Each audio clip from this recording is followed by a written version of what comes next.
नीतीश कुमार जब जब चुप होते हैं तो कोई बड़ा फैसला लेते हैं, लेकिन ये फैसला उनकी कुर्सी के लिए होता है कि उनकी कुर्सी कैसे बची रहे और कौन उनके कुर्सी को सहारा देगा जिससे कि वो बिहार में गद्दी पर कायम रहेंगे।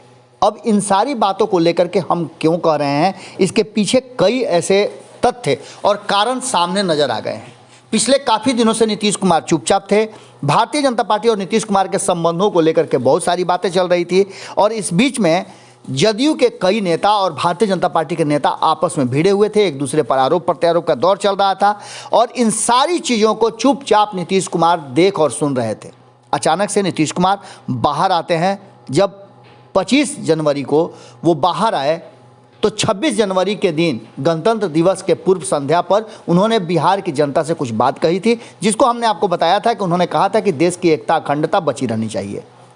इससे उन्होंने एक संदेश जरूर दिया था, जिस संदेश को लेकर के फिर चर्चा शुरू हो गई थी कि नीतीश कुमार चाहते हैं कि वो जिस तरह से सांप्रदायिकता की बात और जिस तरह से मंदिर मस्जिद की बात उठ रही है, जिस तरह से मदरसों की बात उठ रही है, वो भारतीय जनता पार्टी बंद कर दे। अब इन सारी बातों को लेकर के बजट आ गया।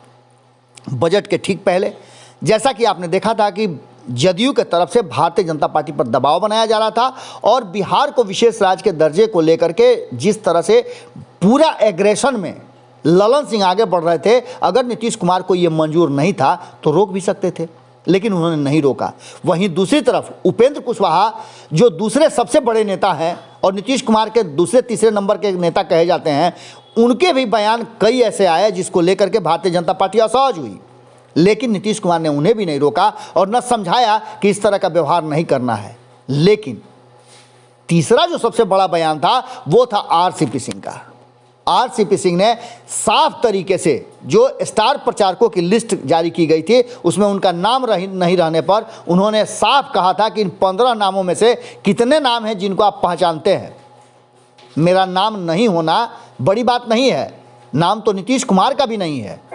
और तुरंत उनके इस बयान के बाद एक्शन में आए नीतीश कुमार और ये जो 15 लोगों की लिस्ट थी उसमें दोनों का नाम जुड़ गया। इसका मतलब और ये पूरी कहानी कहने का पीछे का जो कारण है, द स्टोरी का जो एंड है, वो आप समझ लीजिए कि नीतीश कुमार हर हाल में सत्ता में बने रहने के लिए कोई भी त्याग और किसी भी तरह का समझौता कर सकते हैं। ये बातें हम नहीं कह रहे हैं बल्कि विपक्ष कह रहा है और नीतीश कुमार के कई साथी कह रहे हैं। वर्तमान बदली हुई परिस्थिति में जिस तरह का माहौल सामने आ गया है, जिसमें कुशवाहा और ललन सिंह को नीतीश कुमार ने आगे तो बढ़ाया, लेकिन अचानक से बजट आते ही ऐसा पैर खींचा ललन सिंह और कुशवाहा का, आरसीपी सिंह और नीतीश कुमार ने मिल करके, कि ऐसा लगता है कि उनका गेम पूरी तरह से ओवर हो गया है।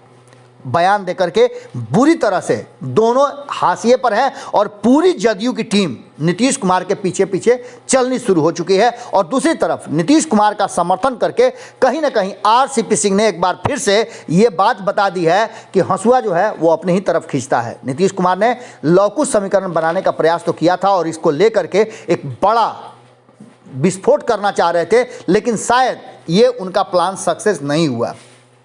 एक बार फिर से जितनी भी बातें सामने आ रही हैं उसमें साफ नजर आ रहा है कि ललन सिंह बिल्कुल अकेले पड़ गए हैं। और वहीं संसदीय बोर्ड के अध्यक्ष बनाने के बाद उपेंद्र कुशवाहा का पावर क्या है ये भी पता चल गया। उपेंद्र कुशवाहा जिस तरह से इस बजट में बिहार को हाशिए पर रखने की बात कर रहे थे और ललन सिंह भी ये बातें कह रहे थे, इसको दरकिनार करते हुए नीतीश कुमार ने समर्थन कर दिया। और वहीं आरसीपी सिंह ने इस बजट को पूरी तरह से संतुलित और समग्र दृष्टिकोण लिए हुए बताया है।